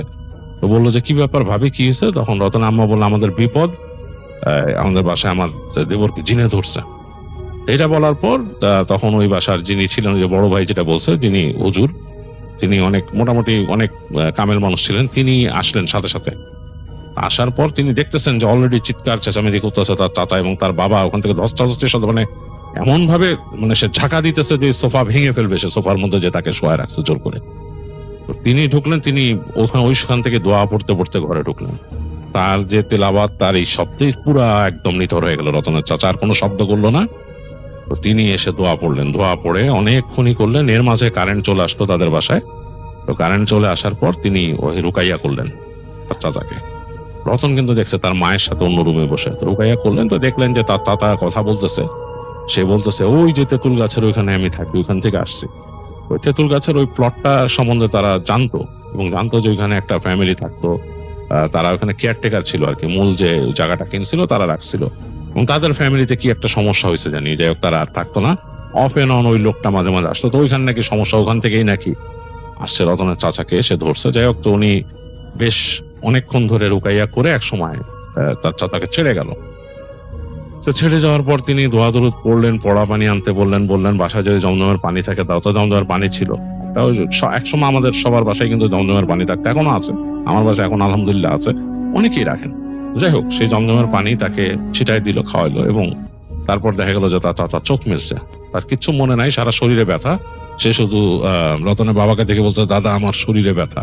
তো সে বলে কোনো চিন্তা করিস, চুপ থাক, শুয়ে থাক। তো সারা রাত নাকি ওই যে উনি যে কামেল ভদ্রলোক, তিনিও ছিলেন ওনাদের বাসায় ছিলেন, আর যান নাই, তিনি বাসায় যান নাই, তিনি থাকছেন, পাহারা দিচ্ছেন সারা। তার কাছে রতন অনেক কৃতজ্ঞ। যাই হোক, ওনারা ছিলেন। পরদিন সকালে যখন ঘুম থেকে উঠে রতনের চাচা, তখন তিনি অনেক অসুস্থ, মানে সারা শরীর উপর অনেক কিছু গেছে। তো তিনি তখন রতনের বাবা বললো কি হয়েছিল তোর? সে বলছে আমার কি হয়েছিল? তো রতনের বাবা বললো তোর অনেক কিছু হয়েছিল, তোরে তো জিনে ধরছিল রাস্তায়, কেমনে কি, তোর কি কিছু মনে আছে? তো তখন তিনি বলতেছেন যে আমার যা মনে আছে, আমি গেলাম এখান থেকে বের হয়ে ওই যে মূল রাস্তায় উঠছি, তখন বাতাস ছাড়ছে, খুব বাতাস, বাতাসে একদম মানে শেষ হয়ে যেতেছি, এত বাতাস। আমি কি করব চিন্তা করলাম, তো ওখানে যে একটা দোকানের ওখানে দাঁড়াইলাম, দোকানদার ঝাঁপ বন্ধ করে দিতেছে এর মাঝে। এরপরে যখন নাকি মানে বাতাসটা ছুটে গেল, আমি ভাবলাম যে বৃষ্টি মনে হয় হবে না। আমি হাঁটা ধরলাম, হাঁটতে হাঁটতে রাস্তার এখানে আসছি, এই সময় ঝুম বৃষ্টি, হায় রে বৃষ্টি। বৃষ্টিতে ভিজতে ভিজতে যে বাজারে হাজির হইলাম। বাজার তো তখন আসলে সবাই ঘুটায় পারে নাই, বন্ধ করে দিবে এই বৃষ্টির জন্য। তো খুঁজতে খুঁজতে যে চিন্তা করলাম বাজারে যেহেতু আসছি কেনাকাটা তো করবোই। তো খুঁজতে খুঁজতে এক দোকানে যেহেতু এর মধ্যে কারেন্ট চলে গেছে, দেখলাম যে এক দোকানে মাছ আছে, ইলিশ মাছ। তো সেই লোকটা আমি কথাবার্তা বলে তার সাথে দামাদামি করে বড় একটা ইলিশ নিলাম। তো সেই ইলিশটা নিয়ে আমি বাঁধলাম, মেয়েদের খুব পছন্দ হয়েছে। আর দেখলাম একটা সবজির দোকানে টুকিটাকি আছে, বেগুন টেগুন এগুলো আছে, এগুলো কিনলাম, কিনে টেনে ব্যাগে করে আসতেছি। আসার সময় দেখি পানি বেশ জমে গেছে, এই পানির মধ্যে দিয়ে হেঁটে হেঁটে আসতেছে, হাঁটু পানি। তো ওইখানে ওই যে বাসার ওইখানে আসার সময় যে মাঠের কাছে, ওইখান থেকে মনে হলো যে একটা কুকুর আমার পিছে পিছে আসতেছিল এবং কু কু করতেছে, কালো রঙের একটা কুকুর। কু কু করে ডাকে আবার সামনে দিয়ে আসে। তা আমি কয়েকবার হপ হপ করে সরানোর চেষ্টা করছি ব্যাগ দিয়ে। তা আমি তো আর কুকুর টুকুর নিয়ে চিন্তা করি না, গ্রামের ছেলে আমি। কিন্তু ওই কুকুরটা জানি কেমন, মানে কোনো নাই, কার কুকুর। আমি আপনাদের এলাকায় তো এসে থাকছে অনেকদিন, কাউরে দেখি না এরকম কুকুর আশেপাশে আছে। তো কুকুরটা কুই কুই করতে করতে করতে করতে আসলো অনেক দূর পর্যন্ত, তারপর আর কুকুরটাকে দেখি না। তো বুঝলাম যে কুকুর হয়তো চলে গেছে এদিক ওদিক। আর এদিকে তো কিছু নাই, ওই মাঠের ওই পাশে একটা কবরস্থান আছে, তো আমি জানি হয়তো কবরস্থান ওদিক থেকে আসছে, এটাও চিন্তা করতেছি। একটু অস্বস্তি লাগতেছিল, মাছটা নিয়ে আসতেছে এরকম, আবার সুটলিটা এমন পাতলা দিছে, সুটলি গেছে ছিঁড়ে, ব্যাগেও আটতেছে না। মাছটার আমি মানে ধরে নিছি, লেজ সহ এরকম ধরে তারপর আসতেছি সামনে। সামনে দেখতেছি পানি, আমার কিন্তু একদম এই বন্ধ ভিজা। ওই তেঁতুল গাছের ওই ঘরের ওখান থেকে আসছি, হঠাৎ করে কেন জানি মনে হলো পানির মধ্যে ছপ করে একটা শব্দ হলো। কি ছপ, মনে হলো কিছু একটা পড়ছে লাফায় পানির মধ্যে। তো আমি তাকাইলাম, তা তাকায় দেখতেছি ওই প্লটের পাশে একটা পুকুর আছে, ওই পুকুর কিন্তু পানির সাথে মিশে গেছে এখানে, মানে রাস্তার পাশে। না ওইটা কিন্তু আন্দাজ না থাকলে মানুষ জানবে না এখানে যে কিছু ডালপালা আছে, গাছপালা লাগাইছে। ওই নলখাগড়া দেখে আমি বুঝতেছি এর পাশে কিন্তু পুকুর। আচ্ছা, আমি ভাবলাম কোনো মাছ এসে আবার ঘাই দিয়ে উঠছে নাকি, এই চিন্তা করে আমি আবার হেঁটে যাচ্ছি, আর কিছু চিন্তা করতেছি না। রাস্তা যেহেতু পানিতে ডুবা, একটু কেয়ারফুলি চলার চেষ্টা করতেছি। একটু পর মনে হলো আমার পিছনে পানিতে ছপ ছপ ছপ ছপ করে শব্দ হচ্ছে। আমি তাকাইলাম, কেউ নাই, পুরো জায়গাটা এরকম ফাঁকা। হঠাৎ করে মনে হলো যে আমার আশপাশে যে একটা বাতাস, এই বাতাসটা বেশ গরম বাতাস, নর্মাল টেম্পারেচার না, মানে বাতাসের টেম্পারেচার এই যে বৃষ্টির জন্য ঠান্ডা হয়ে গেছে সেটা না, এটা মনে হচ্ছে একটা গরম বাতাস কেমন জানি। ওই গাড়ি টাড়ির আশেপাশে দাঁড়ায় থাকলে এরকম যেরকম হয় ঠান্ডার সময়, সেরকম একটা বাতাস। এরকম গরম বাতাস কোত্থেকে? আমার কাছে কেন জানি মনে হলো লাফ দিয়ে আমার পিছনে গাছটার মধ্যে কেউ উঠলো ওদিক থেকে, পানি তো ছুট করে শব্দ এসে গাছে হয়েছে। আমি একটু জোরে হাঁটলাম, হেঁটে বাঁক নিয়ে ফেলছি, বাঁক নিয়ে পিছে তাকায় দেখতেছি ওই গাছের উপর মনে হচ্ছে কিছু একটা বসে আছে এখানে, এরকম বসে আছে, এবং মানে একদম বুঝতে পারতেছি মনে হচ্ছে বসে মানুষকে দেখলে যেরকম সেরকম। আমি তাড়াতাড়ি ঘরের দিকে হাঁটা ধরলাম, এই সময় মনে হলো গাছের উপর থেকে লাফ দিয়ে আমার পিছে পড়লো। তা আমিও দৌড় দিলাম, ভয় আসলে দৌড় দিছি ভাই। দৌড় দিয়ে যখন আসতেছি তখন হঠাৎ করে শব্দ পাচ্ছি পিছনে পানির মধ্যে ছপ ছপ, মানে কেউ পা ফেলে যদি লাফায় লাফায় আসে, এবং এক একটা পা ফেলতেছে, মানে বেশ বেশ দূরত্ব কভার হয়ে যাচ্ছে আমার থেকে। তা আমি কিন্তু আমাদের গেটে ঢুকে গেছি, এই সময় মনে হলো গরম বাতাসটা একদম আমার গায়ের মধ্যে লাগলো। আর আমি দৌড়া এসে বাসার গেট পিটানো শুরু করলাম। গেট যে পিটাইতেছি, আমার শুধু মনে হচ্ছে আমি গেট পিটাইতেছি, এরপরে আমার আর কিছু মনে নাই, কিচ্ছু মনে নাই। আর এরপর যে আমার মানে মানে সেন্স আসলো সেটা হচ্ছে যে এইখানে শুয়ে আপনাদেরকে দেখতেছি। যাই হোক, এই পুরো ঘটনাটা শোনার পরে তো খুবই হলো, মানে রতনের বাবা তো বুঝতে পারছে কি করছে, ওই যে আলেম ছিলেন তিনিও বুঝছেন, এবং তারপর তাকে দিনের বেলা আরো দোয়া দুরুদ পড়ে আলেম যিনি ছিলেন তিনি বললেন যে আমি বাসায় যাই, সারা রাত তো জাগ না, এখন ঘুম লাগতেছে, আর ওকে মানে চেষ্টা করবেন যে বাইরে টাইরে যেতে দিতে না। ওইটা তো গেছে, যেটা তাকে আসর করছিল গেছে, আর ওই দিক দিয়ে জানি চলাফেরা করেন, ওরেও যদি নিয়ে যান পরে আপনারা সাথে থাকেন। ওরে এখানকার ওই খারাপ বিশ্বাস ধরছিল আর কি, এই এলাকায় তো অনেক আছে আপনারা জানেন, এটা একটা ডোবা ছিল আগে, এখান থেকে তারপর মাটি ভরে করছে এই জায়গা। যাই হোক, এই বলে ওই আলেম তিনি বিদায় নেন। আর রতনদের বাসায় রতন খুব ভয় পেয়েছিল, সে চাচার ধারে কাছেও যায় নাই, বেশ কয়েকদিন বেশ ভয় ছিল সে। আস্তে আস্তে চাচা আবার একটু শারীরিক ভাবে নর্মাল হয়, এবং তার চাচা দেখা গেছে যে এই ঘটনার পর একেবারে নিয়মিত নামাজ কালাম পড়া শুরু করে, সে মোটামুটি মানে ধার্মিক হওয়া শুরু করে, কারণ সে ভয় পাইছে অনেক, তার শরীরে অনেক ব্যথা ট্যাথা ছিল কয়দিন, তারপর ঠিক হয়। আর ওই গাছের নিচে আর যাইতো না, তার চাচা ওদিক দিয়ে চলাফেরাই করতো না, এই পাশ থেকে বের হয়ে উল্টা দিক দিয়ে বের হয়ে যেত, অন্য দিক দিয়ে চলে যেত, বেরিত। এরপর তো রতনের চাচা বাড়ি চলে যায় আবার। আর রতনটা এরকম অনেক শুনছে, ওইখানে আরো অনেক এরকম ঘটনা মানুষজন, এলাকার মানুষজন বলছে অনেক মানুষ নাকি পজেস হচ্ছে। তো পরবর্তীতে ওই যে তাদের ওই প্লটটা ছিল একটা সময় অনেকদিন পর ওই প্লটটা নাকি পরবর্তীতে যাদের ছিল সেই ভদ্রলোক নিজে এসে হুজুর এনে গাছও কাটেন, ওই জায়গাটাকে তিনি বন্ধ করেন।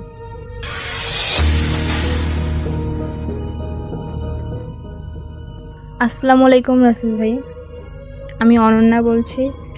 চলুন সরাসরি গল্পে চলে যাওয়া যাক। ফরিদপুর জেলার একটি ছোট গ্রাম, নাম ছিল চরণগড়। গ্রামটি ছিল শান্ত, চারিদিকে ধানক্ষেত, পুকুর আর কাঁচা রাস্তা। দিনের বেলা লোকজনের আনাগোনায় ব্যস্ত থাকলেও রাত নামলে পুরো এলাকা অদ্ভুত নীরব হয়ে যেত। গ্রামের বয়স্ক লোকরা বলতো রাত 12টার পর কিছু রাস্তায় এড়িয়ে চলা ভালো। তবে এসব কথা বিশ্বাস করতো না গ্রামের যুবক জিয়া। একদিন রাতে জিয়ার মা তাকে বাজারে পাঠালেন। বাসায় হঠাৎ অতিথি আসায় কিছু প্রয়োজনীয় জিনিস কেনার দরকার হয়েছিল। সময় তখন প্রায় 10:30। জিয়া একটি ব্যাগ হাতে নিয়ে সাইকেল চালিয়ে গ্রামের বাজারের দিকে রওনা হলেন। আকাশে মেঘ ছিল, চাঁদের আলো খুব একটা দেখা যাচ্ছিল না। চারপাশে কেবল ঝিঝি পোকার শব্দ আর দূরে কোথাও কুকুরের ডাক শোনা যাচ্ছিল। বাজার থেকে কেনাকাটা শেষ করে যখন জিয়া ফিরছিল তখন রাত প্রায় 11:30 হবে। গ্রামের প্রধান রাস্তা ধরে আসার সময় লক্ষ্য করলো সামনে অনেক দূরে লাল নীল আলো জ্বলছে। প্রথমে সে ভাবছিল পুলিশ কিংবা সাধারণ অ্যাম্বুলেন্স হবে, কিন্তু যত কাছে যাইতে লাগলো ততই অস্তিত্ব বাড়তে লাগলো। রাস্তার মাঝখানে একটি পুরনো লাশবাহী অ্যাম্বুলেন্স দাঁড়িয়েছিল। অ্যাম্বুলেন্সটির গায়ে বড় বড় অক্ষর দিয়ে লেখা ছিল লাশবাহী অ্যাম্বুলেন্স। কিন্তু অদ্ভুত ব্যাপার হলো গাড়িটির ইঞ্জিন বন্ধ ছিল। তা সত্ত্বেও লাল নীল বাতি জ্বলতেছিল। চারপাশে কোথাও মানুষ ছিল না। জিয়া সাইকেল ধীরে চালিয়ে পাশ কাটিয়ে যেতে চাইলে হঠাৎ অ্যাম্বুলেন্সের পিছনের দরজা থাম করে খুলে গেল। শব্দে জিয়া চমকে উঠল।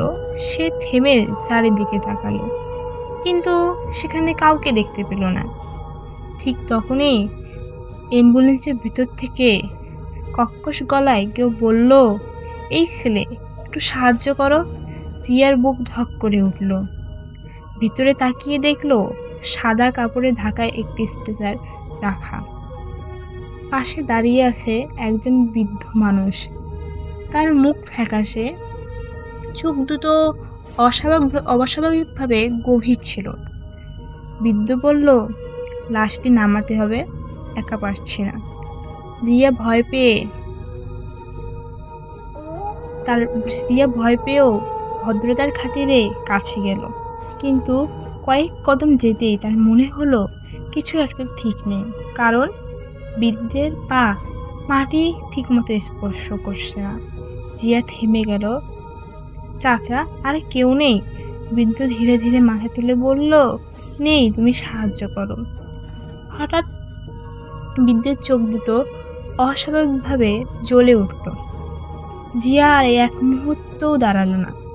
সাইকেল ঘুরিয়ে দ্রুত পেট্রোল মারতে শুরু করলো। কিন্তু কয়েক মিনিট পর সে আবার সেই একই অ্যাম্বুলেন্সের সামনে এসে পড়ল। তার মাথা ঘুরে গেল। সে সোজা রাস্তা দিয়ে আসছিল, তাহলে আবার এখানে কিভাবে? এবার অ্যাম্বুলেন্সের সামনের দরজাটি ধীরে ধীরে খুলল। একজন ড্রাইভার নেমে এলো। তার মুখে অস্বাভাবিক হাসি। এত তাড়া কিসের? আমাদের একটু কাজ করে দাও। জিয়া কোনো উত্তর দিল না। সে আবার অন্য রাস্তা ধরল। কিন্তু যেদিকেই যায় না কেন, কিছুক্ষণ পর সেই একই অ্যাম্বুলেন্সের সামনে এসে দাঁড়ায়। জানো, গাড়িটা তাকে অনুসরণ করছে। রাত যখন প্রায় 12টা, চারপাশে ঘন কুয়াশা নেমে এসেছে। জিয়ার শরীর কাঁপতে শুরু করলো। সে বুঝতে পারছিল না কি করবে। হঠাৎ তার দাদার শেখানো একটি দোয়া মনে পড়ল। সে মনে মনে দোয়া পড়তে শুরু করলো এবং দ্রুত সাইকেল চালাতে লাগলো। তখনই পিছন থেকে ভেসে এলো সাইরেনের তীব্র শব্দ। শব্দটি এত জোরে হচ্ছিল যে মনে হচ্ছিল অ্যাম্বুলেন্সটি তার একদম পিছনে। জিয়া সাহস করে পিছনে ফিরে তাকালো, তার রক্ত হিম হয়ে গেল। অ্যাম্বুলেন্সটি মাত্র কয়েক হাত দূরে, কিন্তু ড্রাইভারের সিটে কোনো মানুষ ছিল না। গাড়িটি নিজেই চলছিল।